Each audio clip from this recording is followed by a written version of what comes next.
हुक्म भया कोई रहन न पावे, ऊपर से हुक्म हो जाएगा पर एक क्षण भी कोई ठहर नहीं सकता। इसलिए हमारे शास्त्रों में लिखा है,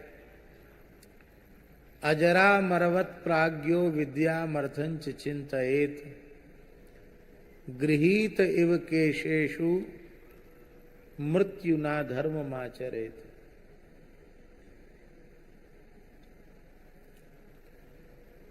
विद्या का अर्जन और धन का अर्जन अपने को अजर अमर मानकर करना चाहिए।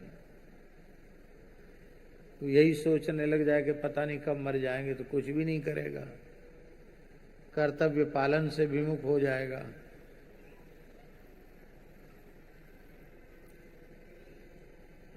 खाली मरने की बात सोचने लग जाए तो कुछ भी नहीं होगा। तो विद्या का अधिगम और धन का उपार्जन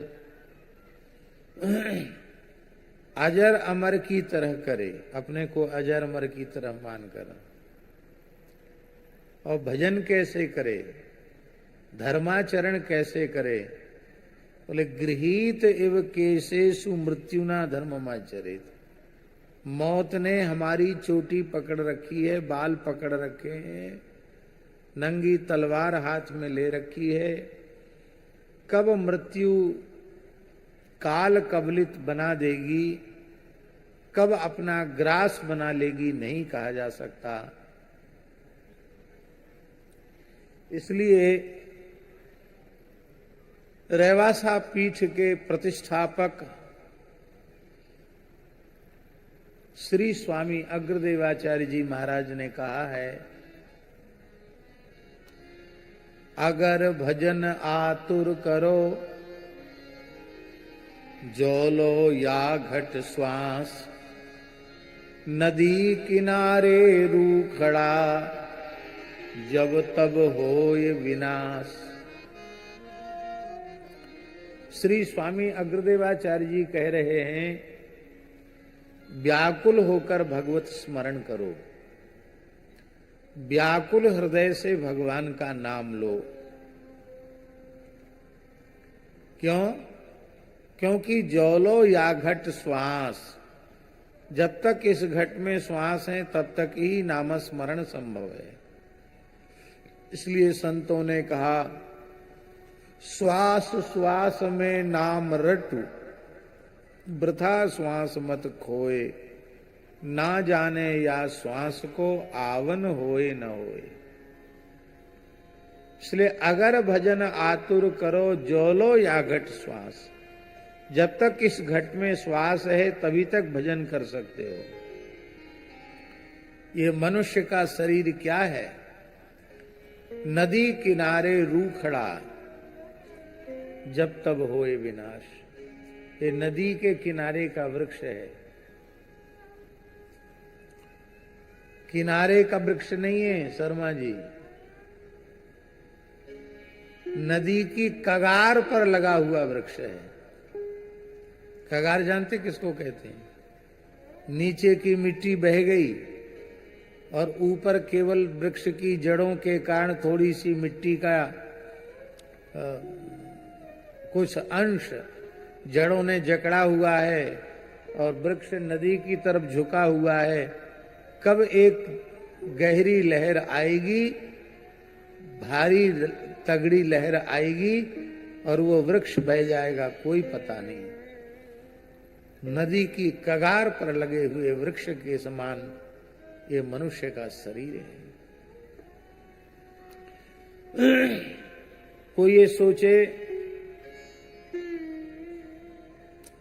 कि हम वृद्ध होकर भजन करेंगे, तो क्या यह निश्चय कर सकता है कि वृद्ध होकर मरोगे? कितने बच्चे मर जाते हैं, युवावस्था में मृत्यु हो जाती है।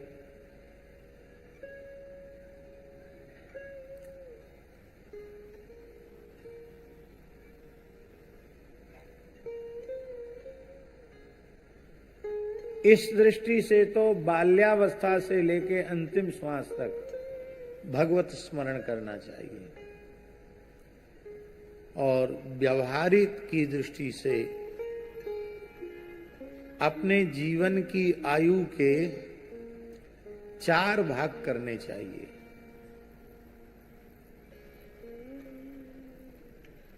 एक भाग विद्यार्जन के लिए, जिसको ब्रह्मचर्य आश्रम कहते हैं,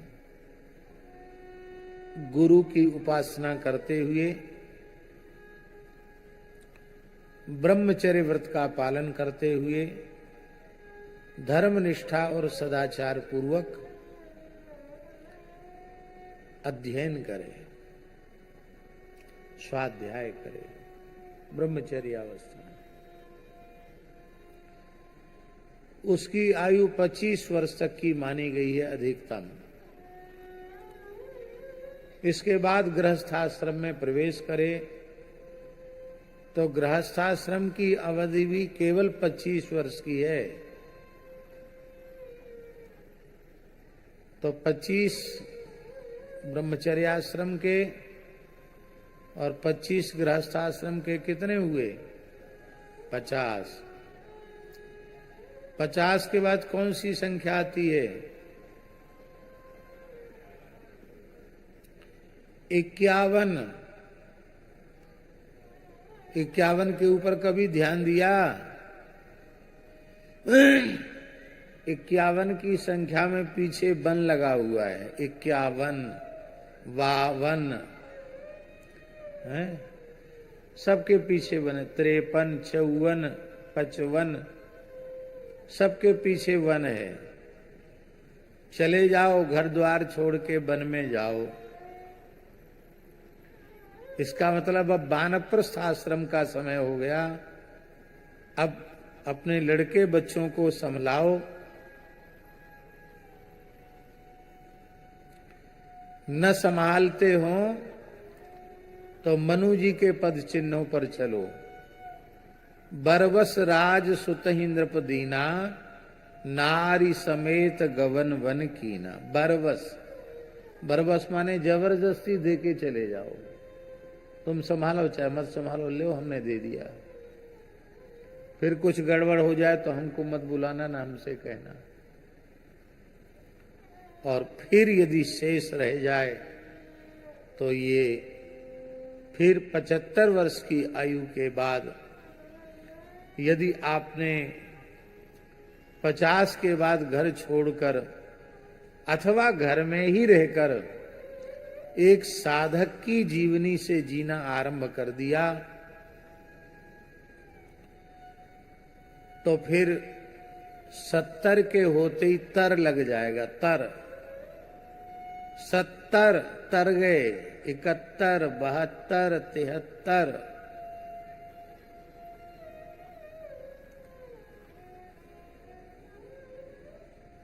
और 50 के बाद साधक जीवन स्वीकार नहीं किया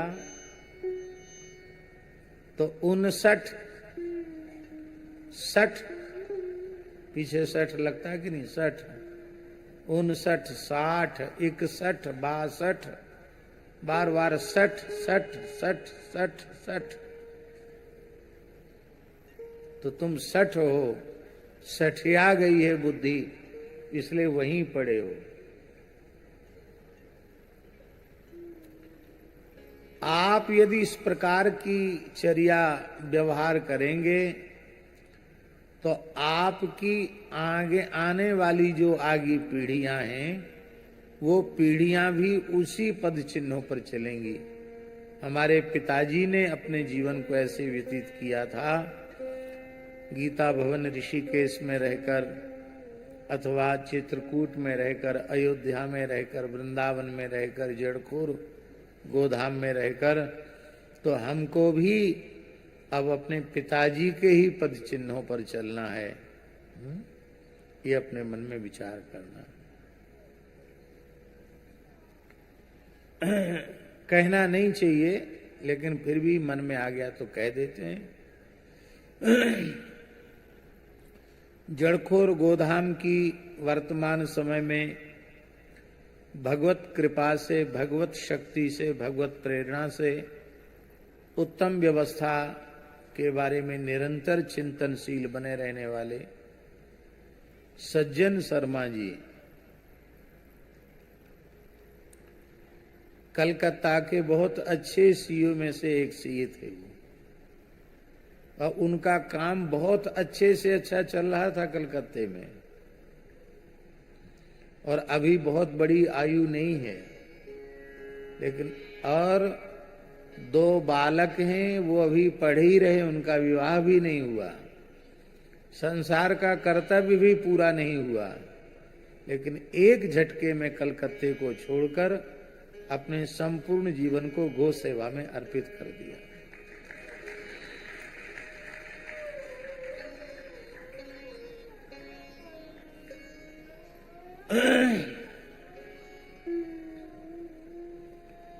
गौशाला की किसी भी वस्तु का निजी उपयोग नहीं करते, यहाँ तक कि दिन रात गौ सेवा में ही लगे रहते हैं, फिर भी गौशाला की गाड़ी से उनको बरसाना जाना होगा तो नहीं जाएंगे, किराए की गाड़ी से जाएंगे या जाएंगे तो गौशाला का किराया देंगे तब जाएंगे।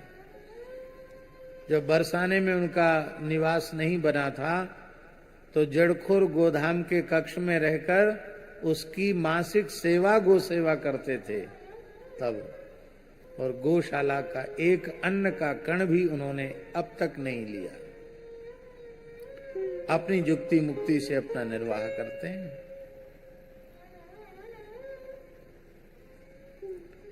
नहीं तो धन कमाने से किसको संतोष होता है? युवावस्था में संसार से वैराग्य हो जाए,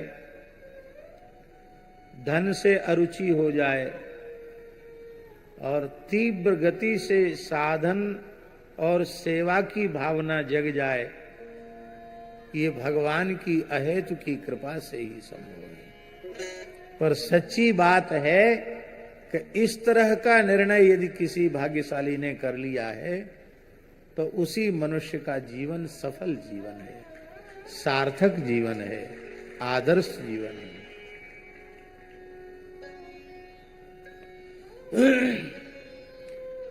ये हमने 100 साल की आयु का हिसाब किताब बताया। 25 वर्ष ब्रह्मचर्याश्रम, 25 वर्ष गृहस्थाश्रम, 25 वर्ष वानप्रस्थ, 25 वर्ष संन्यास के।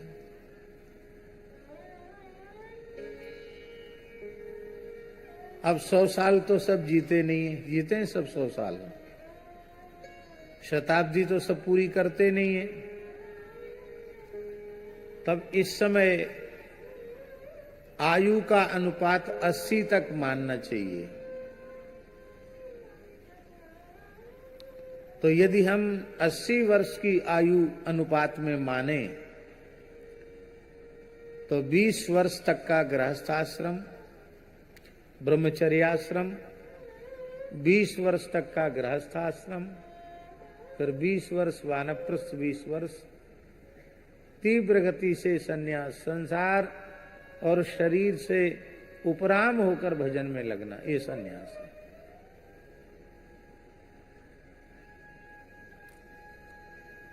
तो इतना कम हो गया 80 वर्ष मानने से। और इस समय कोई 80 वर्ष से ऊपर जी रहा हो तो उसको तो समझना चाहिए कि हमारी उम्र तो पूरी हो गई। अब जो जी रहे हैं वो केवल भगवान की इच्छा से जी रहे हैं, और अब जो जी रहे हैं वो केवल भगवान के लिए जी रहे हैं और भगवत सेवा के लिए जी रहे हैं। ऐसा यदि कोई व्यक्ति विचार करे तो ठीक है।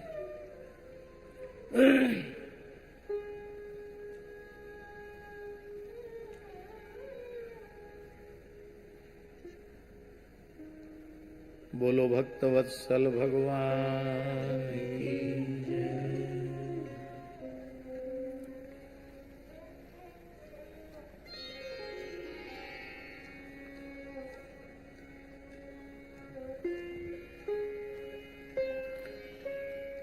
अथ गोपैः परिवृतो भगवान् देवकी सुतः वृंदावनात् गतो दूरं चारयन् गासहाग्रजः। ग्वाल बालों से घिरे हुए भगवान श्री कृष्ण यहां 10वें स्कंध में अनेकों स्थलों पर भगवान श्री कृष्ण को देवकी सुत कहा गया। भगवान देवकी सुता। हम ये नहीं कह रहे हैं कि भगवान देवकी सुत नहीं है, पर एक रहस्योद्घाटन कर रहे हैं कि जहां 10वां स्कंद पूर्वार्ध में ब्रजलीला के प्रकरण में देवकी सुत शब्द आया है, वो देवकी के अर्थ में नहीं है, वो यशोदा जी के अर्थ में है। आप कहेंगे ऐसा कैसे? देवकी देवकी है, यशोदा यशोदा है। हरिवंश पुराण में लिखा है यशोदा जी के 2 नाम हैं, यशोदा देवकी त्यपी 2 नाम है। यशोदा और देवकी ये 2 नाम है उनके।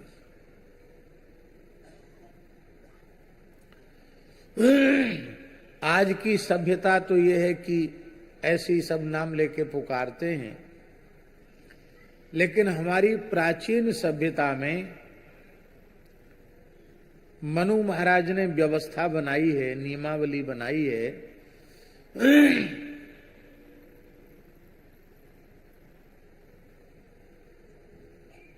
कि इतने लोगों के नाम नहीं लेने चाहिए।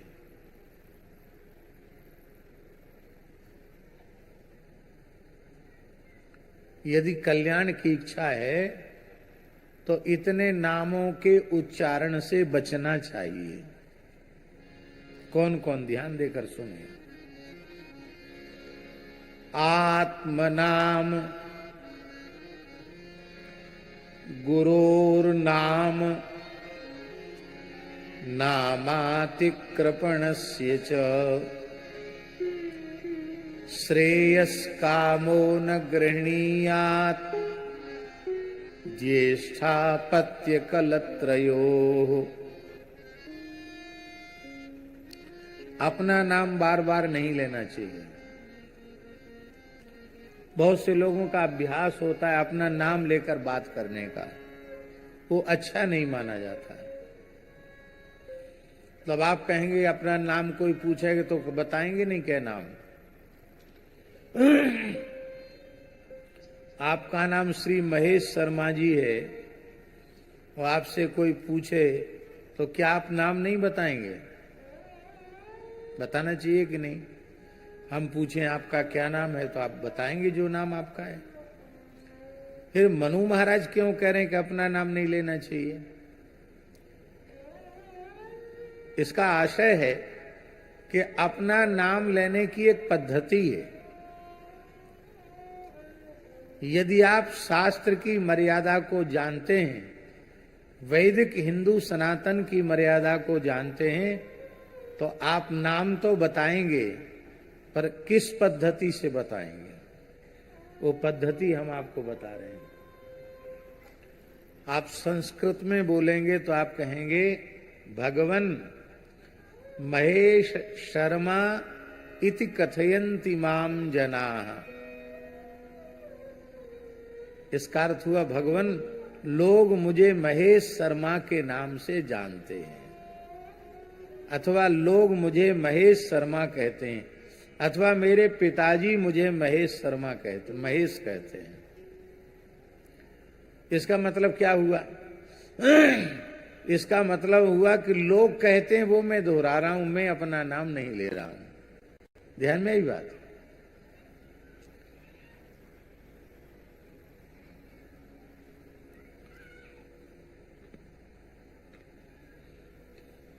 गुरोर नाम, गुरुजी का नाम भी नहीं लेना चाहिए। लोग सीधे ही नाम लेते गुरु जी का, हम उनके चेला हैं। न श्री न जी, सीधे ही नाम लेंगे। उपाधि की बात तो जाने दो, तो कोसों चलेगी उपाधि।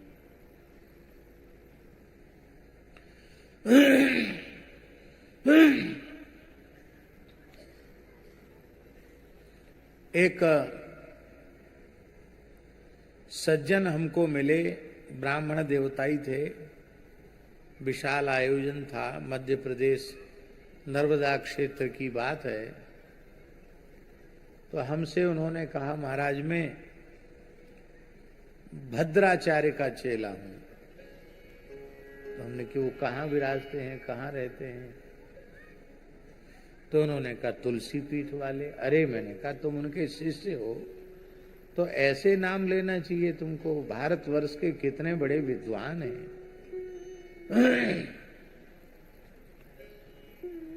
पद्म भूषण पद्म विभूषण न जाने कितनी उपाधियां उनको मिली हैं, अद्भुत उनका वैदुष्य है, और फिर आपके गुरुजी हैं। बोले फिर क्या नाम बोले? यही नाम तो है उनका। फिर वही नाम बोला। अरे नाम भी पूरा नहीं ले रहे हो, इतना ही कह दो तुलसी पीठ वाले जगत गुरु जी, तो भी हम समझ जाएंगे। नाम लेने की क्या आवश्यकता है?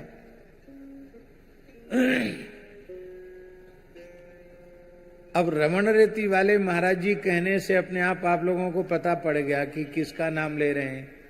तो उनका नाम लेने की क्या आवश्यकता है? जब अपने पूज्य हैं, अपने से बड़े हैं। अब पूज्य स्वामी जी महाराज रेवासा के आचार्य चरण 17वें आचार्य,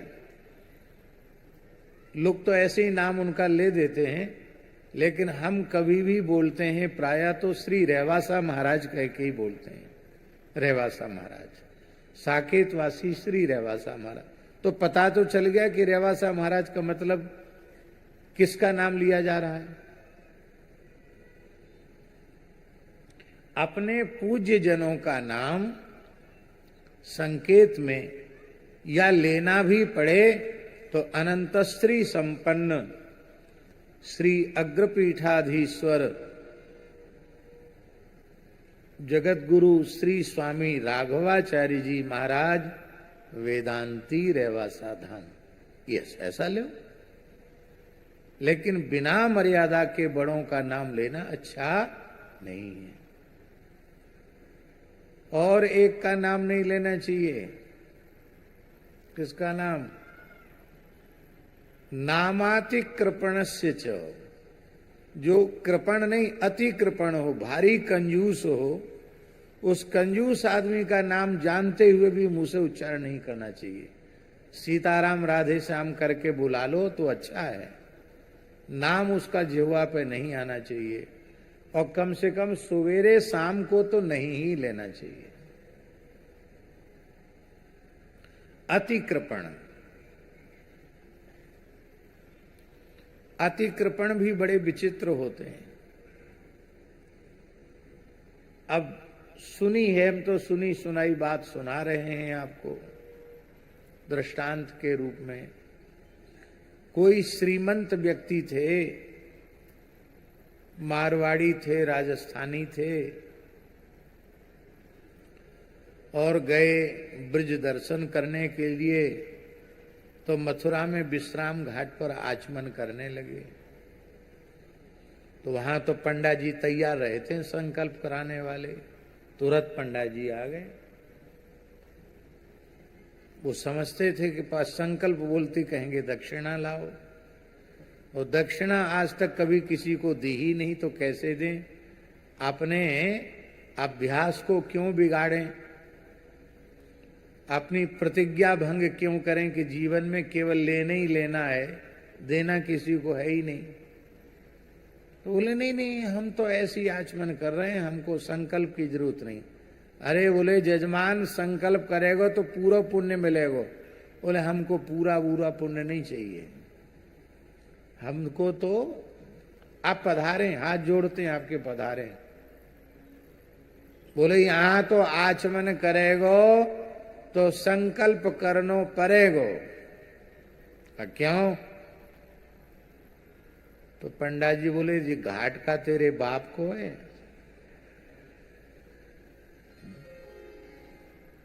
तेरे पुरखान ने बनवायो ये घाट। अरे हम मथुरावासी तीर्थ पुरोहित जमुना पुत्र, ये सब हमारो है, हमारो डंडा पूजे यहां। हमारी आज्ञा के बिना कचुनाए तू कर सके, और बिना संकल्प के आचमन करो, चले जा दूर।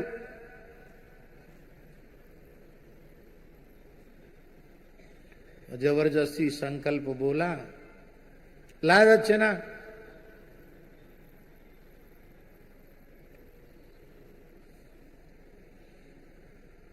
तो पहले पुराने लोग जो है ना, एक कपड़े की वो बनाते थे, वो कमर में रुपया रख लेते थे, कमर से बांध लेते थे, खौरी है जो भी हो, कमर में बांध लेते थे, दामोदर बन जाते थे। तो कमर के पैसा तो उसने छुए नहीं, ऐसे इधर जेब में हाथ डाले, उधर जेब में हाथ डाले।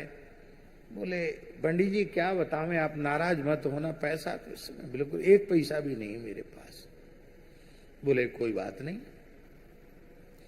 1.25 रुपया दक्षिणा संकल्प का लिखवा लो। पंडित जी ने अपनी बही में लिख लिया, नाम पता सब। बोले तू वहां का है? वहां तो मेरी बहुत जजमानी में हर साल जाता हूं, और तेरा नाम हमने सुना, तू बहुत बड़ा सेठ है। कोई बात नहीं, हम वहां जाकर 1.25 रुपया ले लेंगे तुमसे। 1.25 रुपया दक्षिणा और 1.25 मन अन्न। लिख लिया। अब पंडित जी समय से जजमानी में पहुंचे। उस व्यक्ति ने जब देखा कि ये ब्राह्मण तो यहां तक आ गया, तो आते ही उसने अपनी पत्नी से कहा कि मैं मरने का नाटक करता हूं, तुम रोने लग जाना। हाँ, हाय री हाय, मैं तो मर गई, ये चले गए, मेरा क्या होगा, ऐसे जोर जोर से चिल्लाना। वो ही बड़ी आज्ञाकारिणी रही होगी। इसने मरने का नाटक किया और उसने जोर से रोना आरंभ किया।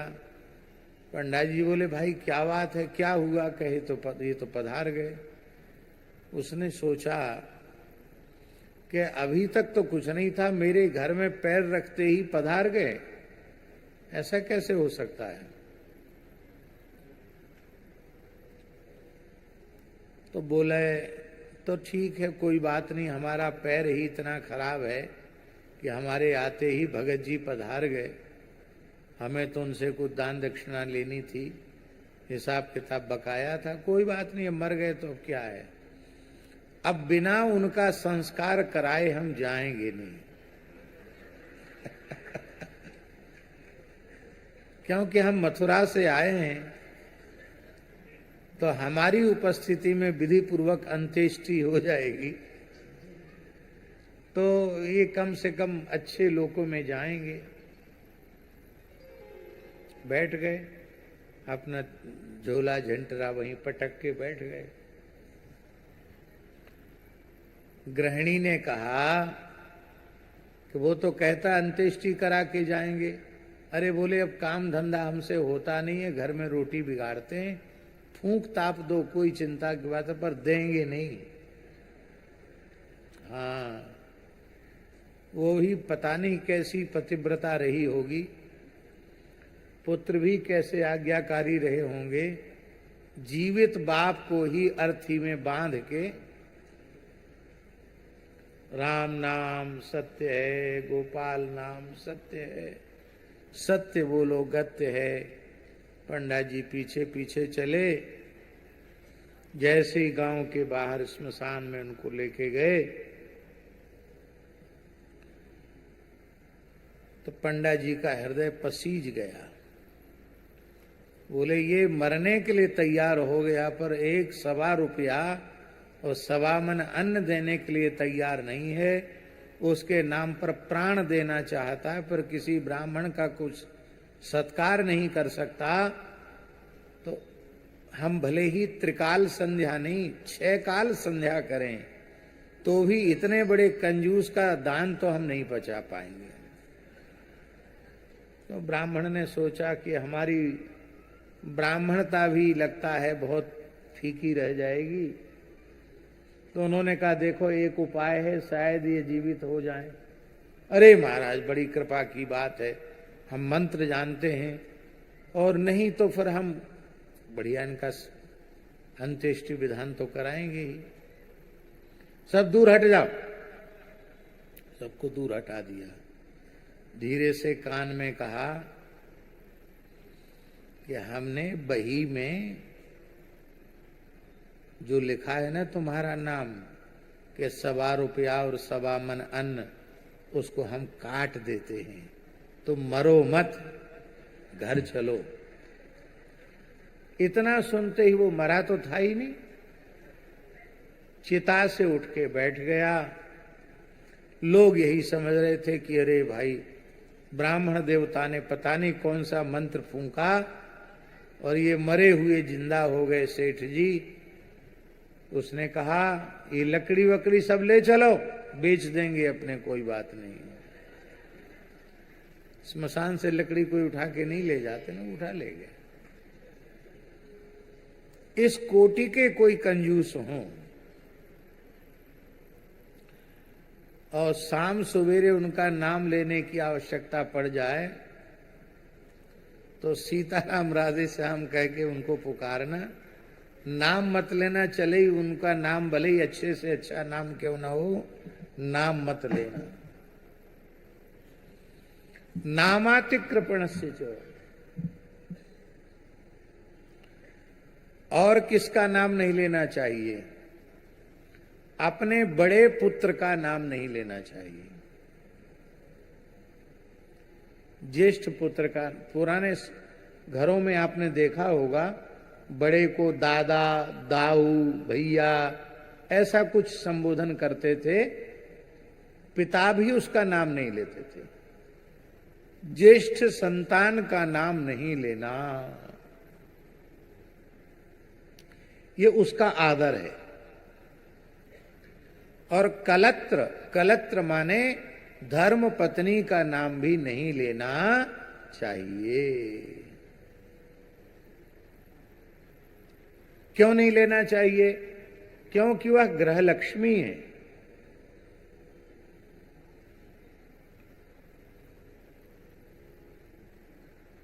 और कितने संबोधन हो सकते हैं? हमारे प्राचीन सभ्यता में, हम कोई 100-200 साल पुरानी बात नहीं बता रहे हैं, अपने बचपन की बात बता रहे हैं, गांव की बात। गांव में जिस गांव की मां होती थी उसी गांव से उसका संबोधन किया जाता था, नाम कोई नहीं लेता था। जैसे कोई ओरछा की है तो कहे ओरछा वाली, ललितपुर वाली, टीकमगढ़ वाली, ऐसा नाम लेते थे, पूरा वाली। यही कारण है कि नंदगांव में राधा नानी का नाम नहीं लिया जाता, तब क्या कहा जाता? बोल बरसाने वारी की जय। बरसाना वाले बोलते हैं राधा रानी की, और नंदगाम वाले बोल बरसाना वारी की जय। यशोदा जी को मेहराने वारी कहा जाता है। आज भी ब्रज में ऐसी परंपरा है, मायके के नाम से उनका नाम लिया जाता है, अथवा कोई दूसरा नाम रख दिया जाता, सांकेतिक नाम।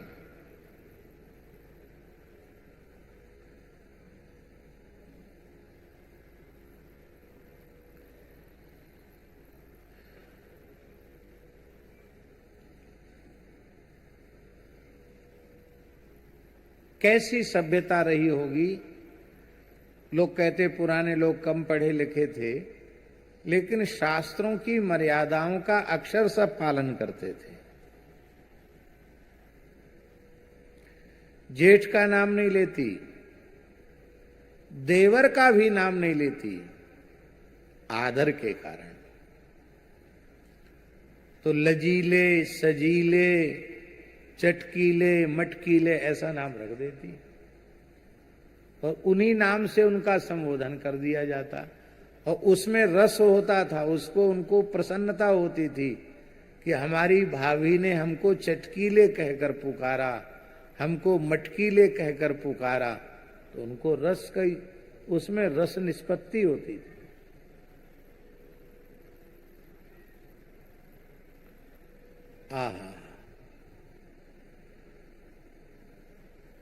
श्री जानकी जी, बहुत ध्यान से सुने, श्री जानकी जी राम जी का नाम नहीं लेती हैं। जानकी जी राम जी का नाम नहीं लेती हैं। क्या बोलती हैं? करुणा निधान जी बोलती हैं। क्या बोलती हैं? करुणा निधान जी बोलती हैं राम जी को। हनुमान जी तो ज्ञानिनाम अग्रगण्यम बुद्धिमताम वरिष्ठम है, इसलिए हनुमान जी ने माता जानकी जी को विश्वास दिलाने के लिए कहा। क्या कहा? राम दूत में मातु जानकी, राम दूत में मातु जानकी,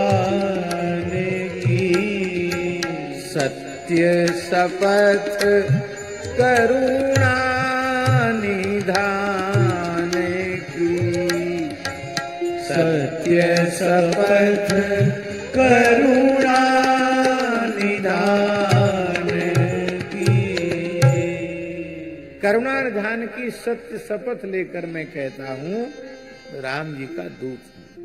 माता जी को विश्वास हो गया कि ये तो मेरा प्राइवेट संबोधन है राम जी को, करुणा निधान जी, तो ये इसका मतलब अंतरंग सेवक है। और राम जी जानकी जी को क्या कहते हैं? विदेह राजनंदिनी, वैदेही विदेह राजनंदिनी कहते हैं। पूरा नाम सीधे नहीं लेते हैं।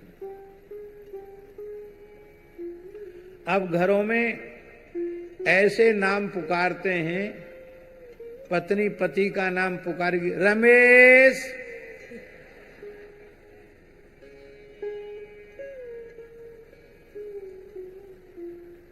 ले साहब। जैसे घर का कोई नौकर हो और वो भी कहेंगे ममता,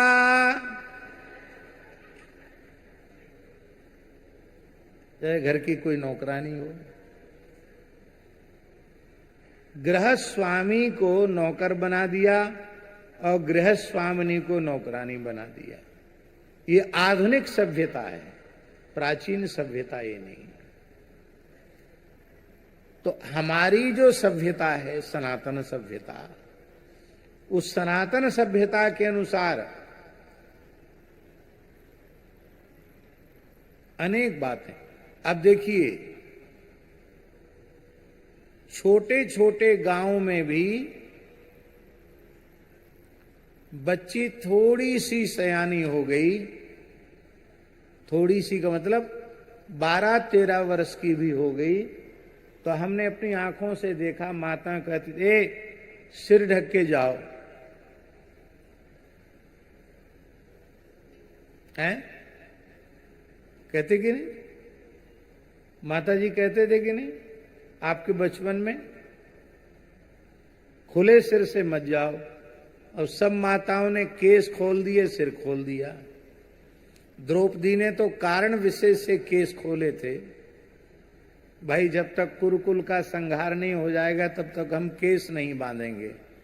अब माताओं ने बिना किसी के संहार के प्रतिज्ञा के द्रौपदी के जैसे केस खोल दिए। ये बहुत अनुचित बात है, बहुत खराब लग रही होगी माताओं को, लेकिन लगे तो लगे।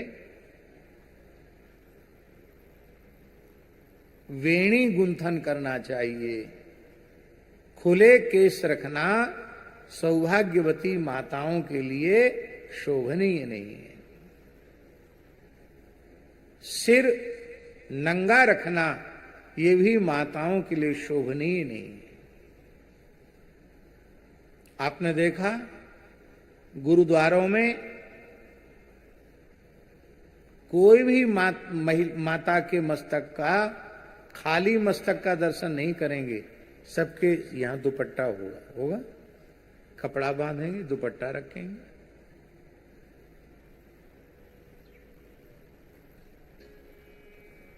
ये बात है।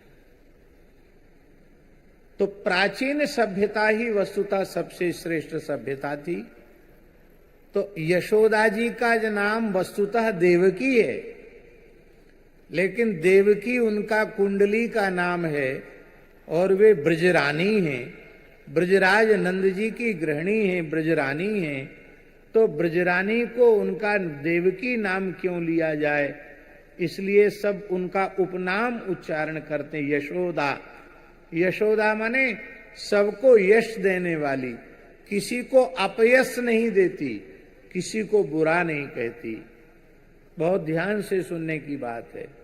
जो किसी में दोष न देखे, किसी की बुराई न करे, किसी को अपयश न दे, सबको यश दे, उसी की गोद में भगवान खेलते हैं।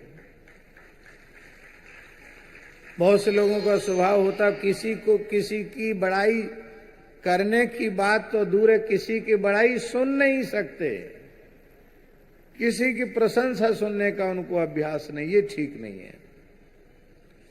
प्रशंसा करनी भी चाहिए और प्रशंसा सुननी भी चाहिए। प्रशंसा सुनकर प्रसन्न होना चाहिए। हाँ, अपनी प्रशंसा सुनकर संकुचित होना चाहिए, पर अन्य किसी की भी प्रशंसा हो तो मन में बहुत प्रसन्न होना चाहिए।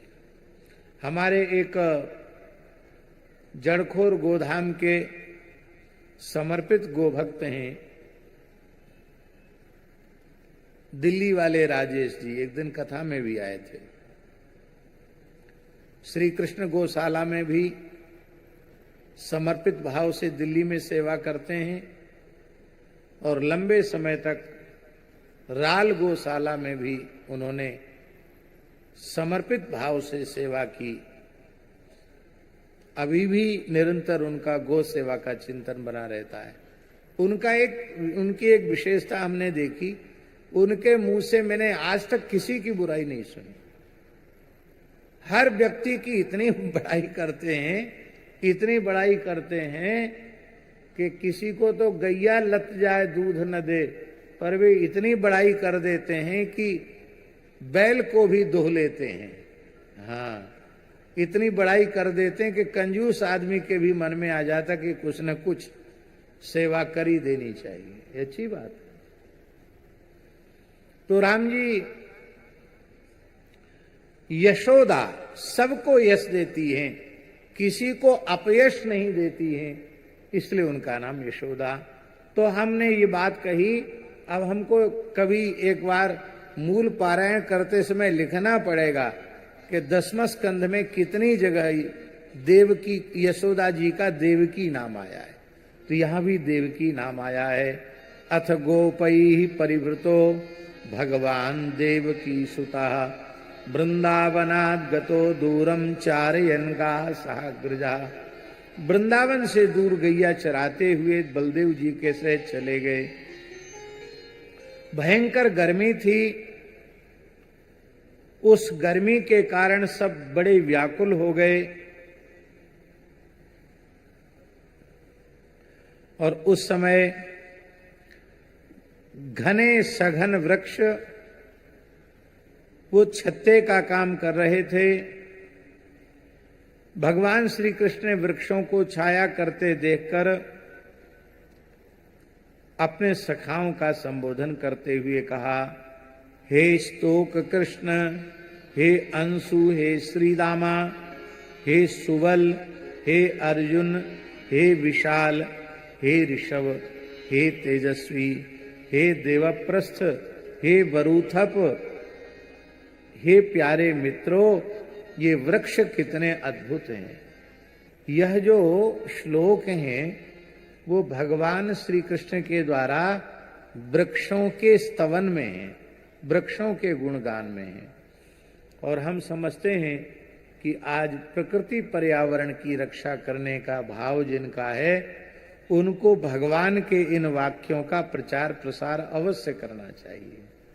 भगवान कह रहे हैं, हे स्तोक कृष्ण हे अंशो हे श्री दामन सुबलार्जुन विशालर सभ तेजस्विन देवप्रस्थ वरूथप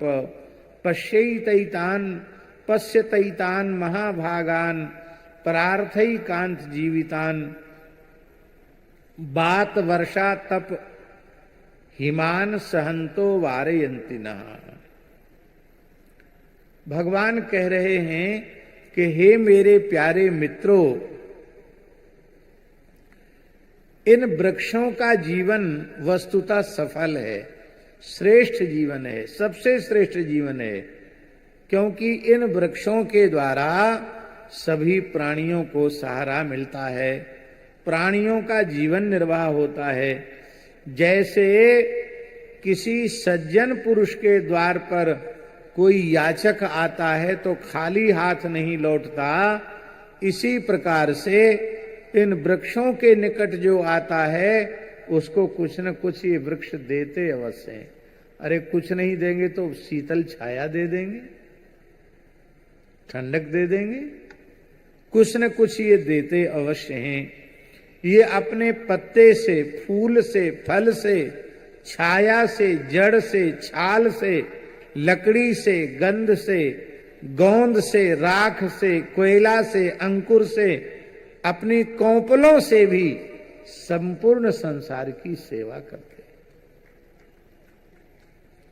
इसलिए जिसका जीवन परोपकार के लिए है उसी का जीवन सफल है। पत्र पुष्प फलच्छाया मूल बल कलदारुभि गंध निर्यास भस्मास्थि तोकमयी कामान वितन्वते।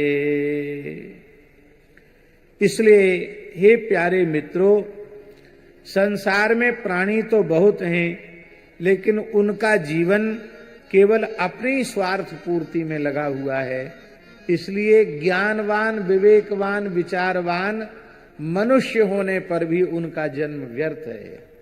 और ये जड़ प्रकृति है, वृक्ष की योनि में है, पर इनका जीवन दूसरों के लिए है, इसलिए इनका जीवन धन्य है।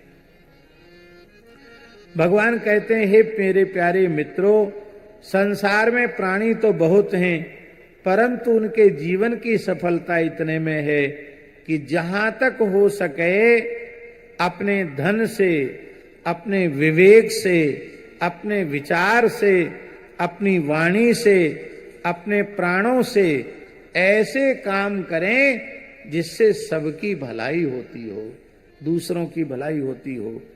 यह श्लोक श्रीमद् भागवत के 10वें स्कंध के 22वें अध्याय का 35वां श्लोक इतना महत्वपूर्ण है कि घर घर में लिखा देने के योग्य है। इतना सुंदर श्लोक है। लिखाने की बात हम इसलिए कह रहे हैं कि बार बार उस पर नजर पड़ेगी तो कुछ न कुछ हमारी बुद्धि में संस्कार पड़ेंगे। एतावज्जन्म साफल्यम देहिनामिह देहिषु प्राणैरर्थैर्धिया वाचा श्रेय एवाचरेत सदा। मनुष्य जन्म की सफलता इसी में है कि प्राण देकर, धन देकर, बुद्धि के द्वारा, वाणी के द्वारा किसी भी प्रकार से सबकी भलाई के काम में लगा रहे। संत किसको कहते हैं? आनंददास जी महाराज।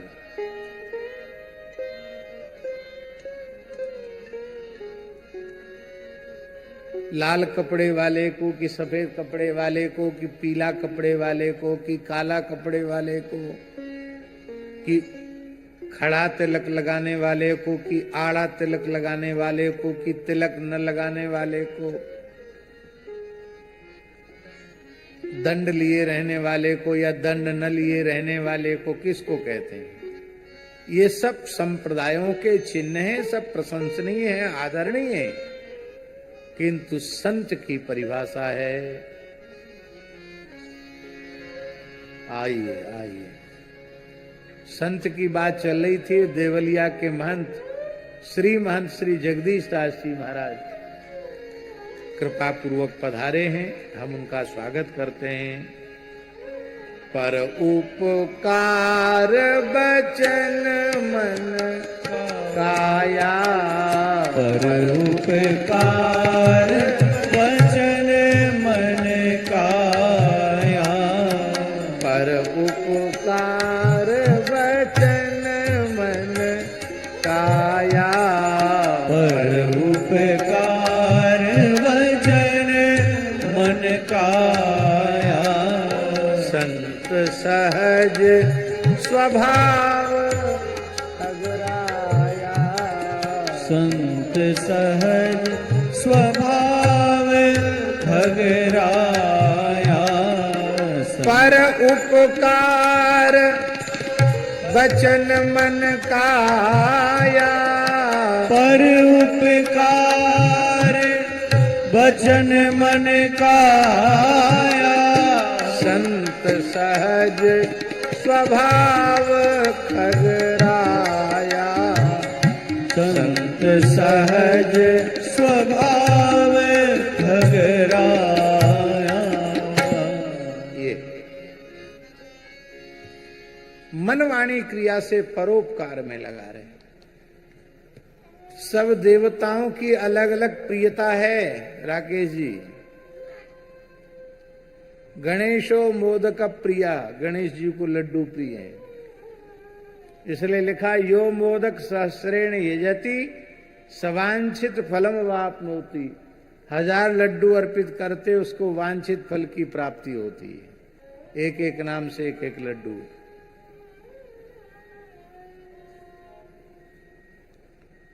गणेशो मोदक प्रिय,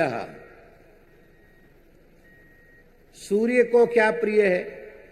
नमस्कार प्रियो भानु हूं, सूर्य को नमस्कार प्रिय से सूर्य नमस्कार की परंपरा है।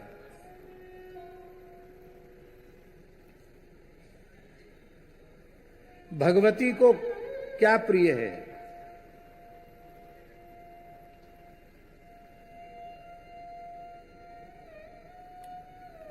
अर्चन प्रिया, भगवती अर्चन प्रिय है। पुष्पार्चन, कुंकुमार्चन, द्राक्षार्चन, जितना अधिक अर्चन होगा, मुक्तार्चन, भगवती प्रसन्न होगी। शंकर जी को क्या प्रिय है? जलधारा प्रियो शिवा, जलधारा उनको प्रिय है। भगवान को क्या प्रिय है? भगवान को क्या प्रिय है? रामकृष्ण नारायण को क्या प्रिय है? बोले उपकार प्रियो विष्णु, भगवान को उपकार प्रिय है। उपकारी व्यक्ति भगवान को बहुत अच्छा लगता है। इसलिए परोपकार किसी को दिखाने के लिए नहीं, नाम और कीर्ति बटोरने के लिए नहीं, परोपकार की वृत्ति हमारा स्वभाव बन जाना चाहिए, हमारी आदत बन जाए। हमारे द्वारा कभी किसी का अहित न हो, सभी प्राणियों का हित ही हमारे द्वारा हो। एक होता हित और एक होता है परम हित। हित है जो संसार की वस्तुओं का अभाव उसके जीवन में है और आप उस अभाव की पूर्ति कर सकते हैं, तो बिना मांगे आप उसकी पूर्ति कर दो, ये हुआ हित। और भगवान का प्रेम प्रदान कर देना, भगवान की भक्ति प्रदान कर देना, भगवत प्राप्ति करा देना, भगवत प्राप्ति के पथ पर अग्रसर कर देना, ये हो गया परम हित। इसी तरह से पूज्य सेठ श्री जयदयाल गोयनका जी, श्रद्धेय श्री स्वामी रामसुखदास जी महाराज और पूज्य श्री भाई जी महाराज, ये महापुरुष 2 भाग मानते थे सेवा के, एक सेवा और एक परम सेवा। अभी गीता संस्कार के जो छोटे छोटे बच्चों ने गीता सुनाई, अभी आपने परम सेवा की बात सुनी। परम सेवा माने कोई मरने लग जाए तो उसको गीता जी सुनाना, उसको कीर्तन सुनाना, उसके मुख में तुलसी दल गंगा जल देना, ये उसकी परम सेवा है, क्योंकि आप उसके कल्याण का चिंतन कर रहे हैं। परम सेवा। तो उपकारी व्यक्ति भगवान को प्रिय है।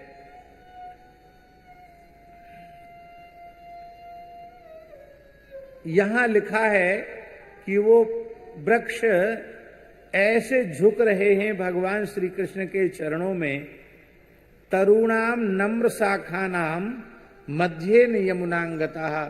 नम्र शाखा वाले जो वृक्ष हैं, हमारे ब्रज के वृक्ष भी बाहर के वृक्षों से अलग ही होते हैं। लगता है वो ब्रजरज में लंबी दंडोत लगा रहे हैं। किसको लगा रहे हैं दंडोत? प्रिया प्रीतम गलवैया देकर आ रहे हैं और अपने युगल सरकार को आंखों के सामने आते देखकर मानो वे लताएं, वे वृक्ष भगवान को साष्टांग प्रणाम कर रहे हैं। ऐसी विचित्र शोभा वृंदावन के वृक्षों की हो रही है। भगवान श्री यमुना तट पर निकल आए। तत्र गाः पायित्वापः सुमृष्टा शीतला शिवा, ततो नृपः स्वयं गोपाः कामं स्वादुपपुर्जलम्। यमुना जी का जल बड़ा ही मधुर, शीतल और स्वच्छ था। अब वैसा नहीं है जैसा वर्णन किया जा रहा है। सभी ग्वाल वालों ने पहले यमुना जी का जल गायों को पिलाया, इसके बाद स्वयं जल पिया। ये बात ध्यान देने की है। प्यासे ग्वालवाल भी हैं, पर जब उनकी गायों ने जल पीकर तृप्ति का अनुभव कर लिया, तब ग्वाल वालों ने जल पिया। और जल पीने के बाद भगवान श्री कृष्ण बलराम ने भी जल पिया और वो यमुना जी के पुलिन में बैठ गए। एक स्वाभाविक प्रकृति है बाबा। वो स्वाभाविक प्रकृति क्या है कि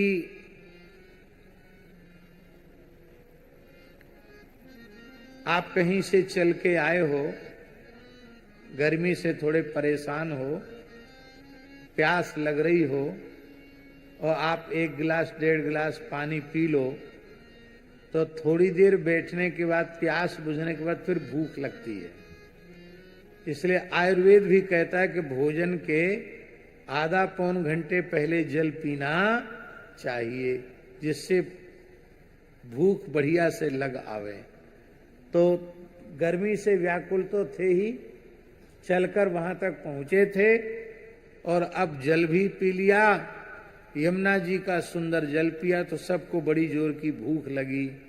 और जब भूख लगी तो ग्वाल वाल बोले, गोपाऊचुहु राम राम महावीर्य कृष्ण दुष्ट निवरहण, ऐसा वै बाधते छुन्नस्तच्छांतिम कर्तुमर्हत।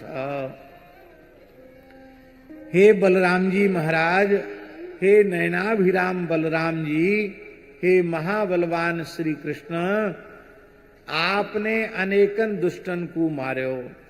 तेने पूतना मारी, अघासुर मार्यो, बकासुर मार्यो, न जाने कितने असुरन को तेने संहार कियो। तू ऐसो कर या भूख है और मार दे। आज ये भूख हमें बड़ी परेशान कर रही है। ऐसा वही बाधते छुन्ना तच्छांतिम कर्तुमर्हत। ये भूख हमको बहुत व्याकुल बना रही है, इस भूख से हमको बचाओ, भूख को मार दो। भगवान ने कहा कि कैसे भूख मरेगी सो बताओ।